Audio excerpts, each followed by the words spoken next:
আসসালামু আলাইকুম। থাম্বনেল দেখে যেটা চিন্তা করছেন যে পিনাকি কিভাবে অ্যাডভোকেট সাইফুল ইসলাম আলিফকে মারলো, সেটা জানার আগে আপনাদেরকে একটু স্মরণ করিয়ে দেই। 2019 সালে ফেব্রুয়ারি বা মার্চ, এই সময়টাতে আমার ঠিক স্মরণ নাই, আমি একটা করেছিলাম, একটা ইসকন নিয়ে একটা পর্ব করেছিলাম। সেই ইসকনের পর্বটাতে দেখানো হয়েছিল যে ইসকন যে একটা জঙ্গি সংগঠন এবং এরা একত্রিত হচ্ছে, সংঘবদ্ধ হচ্ছে এবং এদের মূল টার্গেট হচ্ছে একটা বিশাল গণহত্যা চালানো। এটার জন্য তাদের অর্থ, তাদের ট্রান্সপোর্টেশন সুবিধা, তাদের অস্ত্র, তাদের সব ধরনের সুযোগ সুবিধা, এবং তারা যেটা করছিল সরকারি অফিসগুলোতে বড় বড় পদে যারা আছে তাদেরকে তারা টাকা পয়সা দিয়ে, নারী দিয়ে এইভাবে হাতে নিচ্ছিল। যে কারণে বিভিন্ন জায়গায় যখনই কোথাও কোনো আপনার এমনকি হিন্দুদের সাথেও তাদের বিভিন্ন মন্দির দখল নিয়ে গ্যাঞ্জাম হয়েছে, সেই গ্যাঞ্জামগুলোতেও দেখা গেছে ইসকনের সংখ্যা কম কিন্তু পুলিশ প্রশাসন সবসময় তাদের পক্ষে দাঁড়িয়েছে, যে কারণে তাদের সাথে পারা যায়নি। তো ওই সময় কিছু কিছু বিশেষজ্ঞ আছে, সেই বিশেষজ্ঞদের নাম বলতে চাই না, ঝামেলা বাধাইতে চাই না, কারণ 5 বছর অনেক যন্ত্রণা সহ্য করে আসছি, তো একটু শান্তিতে থাকতে চাই। হ্যাঁ, তো তারা বলেছিল ইসকন নাকি একটা তাবলিগ সংগঠনের মতো, এরা তাবলিগের মতো গান টান গায়, হ্যাঁ, এরা কৃষ্ণ ভাবনা করে, তো এটাই হচ্ছে তাদের মূল কাজ। এখন দেখেন বাংলাদেশের সবচেয়ে বিস্ফোরা হয়ে দাঁড়িয়েছে ইসকন। আমি ইসকনের এই হত্যাকাণ্ডে ডেইলি স্টারের একটা নিউজ গতকালকে করেছে, Chinmoy followers clash with cops in Chittagong, lawyer killed. এটা হচ্ছে ডেইলি স্টারের সংবাদ। আর প্রথম আলো নিউজ করেছে, সময় নিউজ করেছে, চট্টগ্রামে আইনজীবীকে হিন্দু ভেবে হত্যা করলো দুষ্কৃতিকারীরা। বুঝছেন তো, হিন্দু ভেবে কারা হত্যা করেছে? তার মানে মুসলমানরা হত্যা করেছে। তো সমস্যাটা এইখানেই। এখনো পর্যন্ত এই গণমাধ্যমকে কিছুই করা হয় নাই, গণমাধ্যমে কিছুই হয় নাই। সময় টেলিভিশনের সাকি এখানে এখন পর্যন্ত তাদের হয়ে কাজ করে। কমল দে এখনো পর্যন্ত, এই যে নিউজের সাথেও সম্ভবত কমল দে জড়িত আছে, সে ওইখানে এই নিউজ করেছে, সময় টেলিভিশনে কালকে থেকে যাচ্ছে। এখন এটা বিচার করবে কে?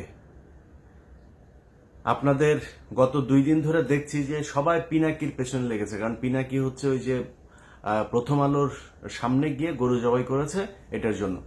পিনাকির অতীত, পিনাকি গণজাগরণ মঞ্চের সাথে ছিল, পিনাকি অনেক বাম করেছে, পিনাকি হুজুরদের বিরুদ্ধে অনেক কথা বলেছে, জামাতের বিরুদ্ধে অনেক কথা বলেছে। পিনাকির প্রতি আপনার ক্ষোভ থাকুক, সন্দেহ থাকুক, কোনো সমস্যা নাই, কিন্তু পিনাকি যেটা করেছে এই গেল 2-3 বছরে, পিনাকির যে অবদান এইটুকু আপনাকে স্বীকার করতে হবে। আর প্রথম আলোর সামনে যেটা করেছে, প্রথম আলোর সামনে ওই সময় ডাকা ঠিক ছিল কিনা, ওই সময় দাড়ি টুপিওয়ালা লোকজনের যাওয়া ঠিক ছিল কিনা, এত এত ডর ভয় দেখায় না, লাভ নাই। এই দেশে যেই সব এই কুকুরের ছানাগুলো সুশীল সাইজা তারপরে এইসব বলে না, এই কুকুরের ছানাগুলো এই জুলাই আগস্ট মাসে রাস্তায় নামে নাই। এরা আজকে এসে যে চেয়ারে বসছে না, এই চেয়ারে বসা লোকজন এরা এখন দেখাচ্ছে যে আইন, হ্যাঁ, পত্রিকার সামনে যা করা যাবে না। পত্রিকার সামনে এখানে নিউ ইয়র্ক টাইমস, তারপরে এখানে CNN, BBC সবকিছু সামনেই প্রোটেস্ট করে মানুষ। তো প্রোটেস্ট করা যাবে না কিছুর জন্য? ওইখানে যা প্রথম আলোর বিরুদ্ধে কিছু বলে, প্রথম আলোর কারোর ধরে টান দেয় নাই তো। প্রথম আলোর সামনে গিয়েছে, তারা গরু জবাই করে তারপরে মাংস খাবে, চলে যাবে। এই আন্দোলন এরকম হওয়া উচিত ছিল কি না ছিল সেটা নিয়ে আপনার অবজারভেশন থাকতে পারে, কিন্তু পিনাকি যেটা করেছে সেটা করার পরে সেই লোকগুলো গিয়েছে, তাদেরকে মারধর করা হয়েছে, মারধর করার পরে তারপরে নিয়ে আবার আটকে রাখা হয়েছে। প্রথম আলোর বিরুদ্ধে কি করা হয়েছে? ওই লোকগুলির অপরাধ কি ছিল? সেখানে গরু জবাই করতে গিয়েছে, এটাই অপরাধ। কিন্তু এই প্রথম আলো এই গেল 15 বছরে অন্তত 1500 মানুষকে অন্তত তারা খুন করেছে। অন্তত এখন পর্যন্ত জেলখানায় আপনার কি কোনো অনুমান আছে কত হাজার আলেম আটক আছে? যে কয়জন আলম বের হয়েছে সেই কয়জন আলেমরা নিজেরাও এদের নাম টাম বলে না। এদের ব্যাপারে আমার মনে হয় ওনাদের কোনো চিন্তা ভাবনা আছে কিনা সেটাও জানি না। আমি ইলিয়াস, আমার কথা আপনাদেরকে বলে রাখি, আমি ইলিয়াস অ্যাটর্নি জেনারেল পর্যন্ত যায় যদি একটা তদবির করি, ওনার কাছে যদি একটা উপকার চাই, উনি যদি আমাকে একটা উপকার করে, সেই উপকার দিয়ে অন্তত 20 কোটি টাকা আমি ইনকাম করতে পারি। আমি ইলিয়াস করি না। অ্যাটর্নি জেনারেলের কাছে যায় জিজ্ঞেস করেন, যতবার তাকে ফোন করেছি এই রাষ্ট্রের জন্য ফোন করেছি, এই আলেমদের ছাড়ানোর জন্য ফোন করেছি, বাবুল আক্তারের কথা বলেছি, বিডিআর এর হত্যাকাণ্ডে যারা আছে তাদের কথা বলেছি, কোনোদিন পার্সোনাল কোনো ইন্টারেস্ট নিয়ে তার কাছে যায়নি। জিজ্ঞেস করেন যায়। তো উনি আইনের ভেতরে থেকে যতটুকু সম্ভব হয়েছে, কিন্তু আলেম যারা আছেন আপনারা তো তাদের সাথে জেল খেটে এসেছেন, দেখেন নাই তাদের কি অপরাধ। আসিফ নজরুল বলে যে এই ডিজিটাল নিরাপত্তা আইন, সে আমাকে ওই দিন ফোন করে বলছে যে আপনার এখন সমস্যা কি, আপনি চলে আসেন, আপনার শুনলাম পাসপোর্ট নিয়ে সমস্যা। আরে আসিফ নজরুল, আপনি আমার পাসপোর্ট নিয়ে উনি দেখবেন। আরে আসিফ নজরুল ভাই, আপনি আমার পাসপোর্ট নিয়ে দেখবেন, আপনি এসবি রে বলেন না, পাসপোর্ট অফিসে বলেন না, ওদের যদি বাপের ক্ষমতা থাকে আমার পাসপোর্ট আটকায় রাখতো, ওদের বললেন ক্ষমতা থাকে, উনি আমাকে এই হেল্প করতে চায়। আপনার কাছে এই হেল্প চাই না তো ভাই, আপনার কাছে জীবনে কোনোদিন কোনো পার্সোনাল ইন্টারেস্ট নিয়ে জীবনে ইলিয়াস যাবে না। কিন্তু আপনি এই যে আলেমরা এখন পর্যন্ত আটকে আছে, ডিজিটাল সিকিউরিটি অ্যাক্টেই অনেক আলেম আটক আছে, আপনার সেখানে ভূমিকা কি, আপনার পদক্ষেপ কি, আসলে কি কিছু নেওয়া হচ্ছে? কিছুই নেওয়া হচ্ছে না। এখন বালের এক আইন দেখাচ্ছে ওইখানে প্রথম আলোর সামনে যাওয়া যাবে না, ডেইলি স্টারের সামনে যাওয়া যাবে না, কালবেলার সামনে যাওয়া যাবে না, হাজার হাজার পুলিশ আর্মি যায় সেখানে ভরে। আরে বেটা, তুই যে চেয়ারে বসছিস ওই চেয়ারটাই তো জোর করে দখল করে শেখ হাসিনা কি তোর কি ওইখানে বসেছে? তুই নির্বাচন করে আসছিস, তুই কোন সংবিধানের কোন ধারায় তুই এই চেয়ারে বসছিস? তুই এখন ঈদ আইন দেখাস।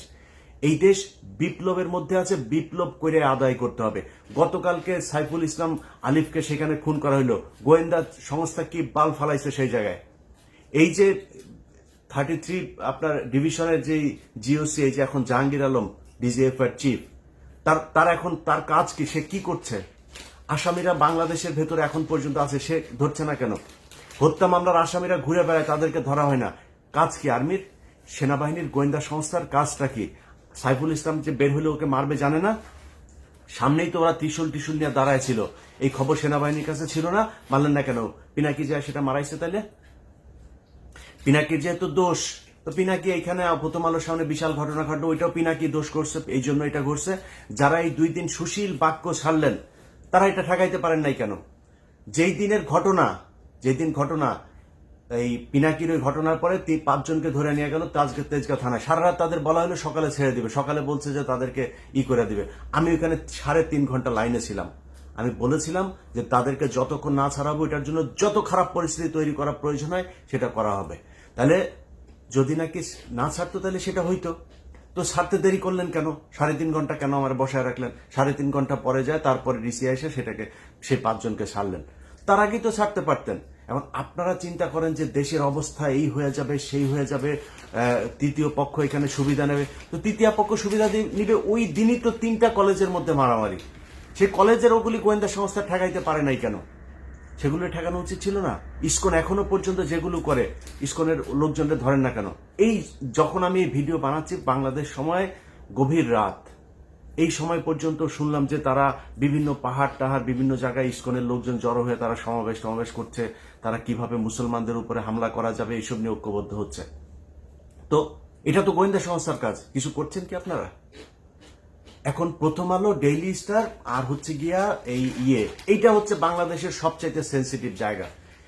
এই যে ডেইলি স্টারের যে সংবাদ যে পুলিশ আর আইনজীবীদের এই ইসকনের নামও নেন, একটা জায়গায় ইসকনের নাম নেই, ওই যে চিন্ময়ের নাম নিচ্ছে, চিন্ময়ের ফলোয়ার্সদের মধ্যে পুলিশের একটা সংঘর্ষ, সেখান থেকে একটা এই নিয়ে হাসপাতালে ভর্তি করেছে। হাসপাতালে ভর্তি করার পরে তারপরে ডাক্তার তাকে কর্তব্যরত ফিজিশিয়ান তাকে আপনার প্রোনাউন্স করছে যে হি ইজ ডেড।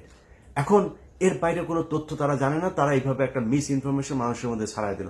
এটা তাদের সূক্ষ্মভাবে এইভাবে গত 15 বছর করেছে, এখনো করবে, সামনেও করবে। এদেরকে সুযোগ দেয়া যাবে না। যে যত বালের আইন মাইন যত বালচাল শিখান, কোনো সমস্যা নেই। ডেইলি স্টার, প্রথম আলো, আপনার এলাকায় যারা কিনা এদের এই যে পত্রিকার দেয় না, এদেরকে বলতে হবে এটা আমার মত প্রকাশের স্বাধীনতা। প্রথম আলো, ডেইলি স্টার যেমন মত প্রকাশ করে না, আমার মত প্রকাশের স্বাধীনতা। যে এরা হচ্ছে গিয়ে অন্য দেশের এজেন্ট, এরা পত্রিকা না। ডেইলি স্টার, প্রথম আলো এই দেশের দুষ্কৃতিকারী, তারা দেশদ্রোহী, তারা পত্রিকা না, পত্রিকা সাংবাদিক না, এদের পত্রিকা সাংবাদিক টেলিভিশন। আপনি যিনি দিনাজপুরে বসে আছেন চট্টগ্রামের ঘটনার জন্য আপনার খারাপ লাগছে না? যিনি চুয়াডাঙ্গায় আছেন খারাপ লাগে না? জামালপুর আছেন খারাপ লাগে না? কুমিল্লা আছেন খারাপ লাগে না? ব্রাহ্মণবাড়িয়া আছে খারাপ লাগে না? আপনি ওইটার জবাব নিতে চান, ওইটার প্রতিশোধ নিতে চান, আপনার এলাকায় বসে আপনি প্রতিশোধ নেবেন। প্রথম আলো, ডেইলি স্টার, কালবেলা এরা কোনো পত্রিকা না, এরা এই দেশের দুষ্কৃতিকারী। বিপ্লব চলছে, বিপ্লবের মাধ্যমে সেটাকে মোকাবেলা করতে হবে। আইনগতভাবে যদি মোকাবেলা করতো তাহলে সরকার এতদিনে করতো, কোনো কিছুই করে নাই। এবং প্রথম আলো, ডেইলি স্টার, তার লোকজন সব ইউনুস সরকারের পিছনে আশপাশে বসা রাখছে। ডক্টর মোহাম্মদ ইউনুস তো কাউকে চেনেও না ঠিক মতো। তো উনি মনে করছেন ভালো মানুষ, উনি মনে করছেন ও এই দক্ষ মানুষ, পড়াশোনা করেছে, ভালো বোধহয় ইয়ে করবে। কিন্তু এই যে পড়াশোনার পাশাপাশি যে সে যে প্রথম আলোতে কোচিং করেছে, এই দিল্লিতে গিয়ে কোচিং করেছে, সেটা তার ডক্টর মোহাম্মদ ইউনুস জানে না। তো তাদেরকে নিয়ে বসায় রেখেছে, তারা তাদের মতো করে কাজ করছে। অতএব আইনগতভাবে প্রথম আলো, ডেইলি স্টার এদের বিরুদ্ধে এরা কিছু করবে না। আমি একটা ডকুমেন্টারি তৈরি করলাম, সব দেখাইলাম সেইখানে, তারপরে ওইটার পক্ষে কোনো ব্যবস্থা তো নাই। ওনারা উপরের লেভেলে সবাই বসে বসে প্রথম আলোর পক্ষে করে, আপনার ফেসবুকে পোস্ট করে, মানে আমার নিয়েও কিছু বলে না, ডকুমেন্ট নিয়েও কিছু বলে না, প্রথম আলোর পক্ষে পোস্ট করে।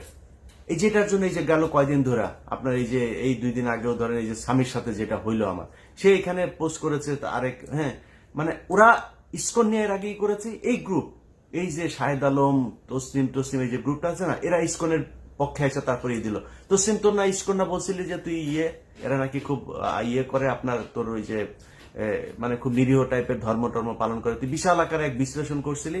আমি বলছিলাম যে ওরা সরকারি কর্মচারীদেরকে টাকা দেওয়া কিনছে এবং এইভাবে বিভিন্ন জায়গায় লোকজন বাড়াচ্ছে। সেটা ঘটলো আজকে ঘটেছে। অতএব তুই সেদিন ঠিক ছিলি না, আমি ঠিক ছিলাম। এইভাবে আপনার বিভিন্ন সময় এই তথ্য সন্ত্রাসের মাধ্যমে এইসব সাংবাদিক পরিচয় দিয়ে, সংবাদপত্র পরিচয় দিয়ে, এইসব পরিচয় দিয়ে এটা চলতেই থাকবে। অথবা আপনাদের কাছে অনুরোধ, আপনার এলাকায় যে এই প্রথম আলো, ডেইলি স্টার, দিল্লির যে আছে, এদেরকে যারা নিয়ে যাবে তাদেরকে আপনাদের মত প্রকাশের স্বাধীনতা প্রকাশ করতে হবে তাদের সামনে গিয়া। এই সাইকেলে করে, মোটর সাইকেলে করে আপনার বাড়িতে গিয়ে পত্রিকা টত্রিকা দিয়ে আসে না, যারা কিনা ওইখানে এজেন্ট আছে না, তাদের কাছে যে আপনাদের মত প্রকাশের স্বাধীনতা প্রকাশ করতে হবে, যা বলার সেটা বুঝা নিয়ে। অতএব এখন এই সাইফুল ইসলাম আলিফের যে হত্যাকাণ্ড, এই হত্যাকাণ্ড নিয়ে আসলে মানে প্রথম আলো, ডেইলি স্টার সহ এই পত্রিকায় সুশীল মার্কা যারা বসে আছে না, এখানে সবই বেশিরভাগই ওদের লোকজন। সো আপনারা এখন হয়তো একটা পরিস্থিতির কারণে একটু চুপ হয়ে আছে, তারপরে সবল দিচ্ছে, মাঝে মধ্যে ফোঁস করে উঠছে। এই ডেইলি স্টার, এইটা হচ্ছে তার আর একটা প্রমাণ। তো আমরা কিছু বলার নাই, এই দেশে মুসলমানরা এখন সংখ্যালঘু। আমরা মানে এমন একটা অবস্থায় আছি, আসলে মানে এই দেশে আমাদের থাকাটা খুব কষ্টকর হয়ে যাবে, খুব ঝুঁকিপূর্ণ একটা জায়গার মধ্যে আছে। কারণ ওরা সবাই চায় এই দেশটা ভারত নিয়ে নেক, ভারতের সাথে মার্চ করুক। এই হিন্দুদের সাথে আবার বুদ্ধিজীবীরা, সুশীলরা, এখন যারা সরকারে বসেছে, এদের ভেতরেও মানে আমার মনে হয় ডক্টর মোহাম্মদ ইউনুস বাদে এখানে যারা আছে প্রায় সব কয়টাই এইটাই চায়। তো এটা চাইলে আমরা এটা করে এটার কেমনে কি করব বলেন? কিছু করার আছে? করণীয় আছে আমাদের? কিছুই করণীয় নাই। তো যার যা করার, যে যেভাবে চিন্তা করেন, সংঘবদ্ধ থাকেন।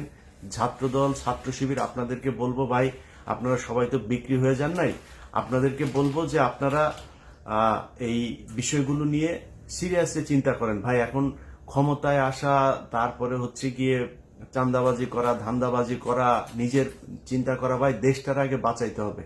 এই দেশটার জন্য যদি প্রয়োজন হয়, আবারও বলে নিচ্ছি, এখন তো আমার দেশে গেলে সমস্যা নাই, যদি প্রয়োজনে আপনারা যদি সেরকম কোনো পরিস্থিতি মনে করেন যে দেশে হচ্ছে, ভারতের সাথে যুদ্ধ করতে হবে, আমি আপনাদেরকে কথা দিলাম, আমি ইলিয়াস হোসেন ফার্স্ট পার্সন বুকে গুলি নেওয়ার জন্য দেশে ফিরে আসবো ইনশাল্লাহ। কোনো সুবিধা নেওয়ার জন্য আসবো না। যদি গুলি নেওয়ার সেই পরিস্থিতি তৈরি হয়, ইনশাল্লাহ প্লেনে চড়বো। অতএব আপনাদের কাছে অনুরোধ, রাজনীতি করেন, যা করেন, যেইভাবে করেন, ভাই দেশটা খুব সমস্যার ভেতরে আছে। এই দেশের বিপ্লবটা শেষ হয় এবং অনেক কিছু এখন পর্যন্ত করতে হবে, সেটা বিপ্লবের মাধ্যমেই। আপনাদেরকে এর আগের বার বলেছি যে এই যে আপনার ছায়ানট, তারপরে উদিচি, হ্যাঁ, এগুলো আছে না, এরা এই যে শিল্পকলা একাডেমির করে দখল করে রাখছে। আমি জানি না সেটার অবস্থা কি। আপনাদের কাছে অনুরোধ ভাই, এই যে কলরব আছেন, সাইমন শিল্প গোষ্ঠী আছেন, আরো অনেক জামাত শিবিরের অনেক প্রতিষ্ঠান আছে, কওমিদের অনেক প্রতিষ্ঠান আছে, আপনারা যায় সেগুলো ভাই দখল করবেন। আপনাদের নাটক চলবে, আপনাদের গান চলবে, আপনারা সিনেমা বানাবেন, এগুলো চলবে। সো তারা যদি করতে যায় তারা তাদের মতো করুক, আপনাদের সময় দিয়ে তারপরে তাদের করতে হবে। শুধু তারা সেটা দখল করে রাখবে, এটা হবে না। বিপ্লবের অনেক কিছু ভাই দখল করে নিতে হবে। এখনো পর্যন্ত আইনগতভাবে এই সুশীলদের হাতে নেবেন। এই সুশীল কুকুরের ছানারা এরা জীবনে আপনাদের কথা বলবে না, আমাদের কথা বলবে না।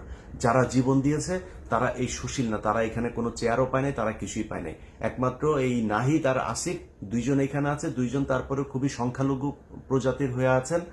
আসিফ যেসব কথাবার্তা বলেন সেসব কথাবার্তা বলার পরে তাকে আবার নানানভাবে থ্রেট দেওয়া হয়, এটা বলা যাবে না, ওইটা বলা যাবে না।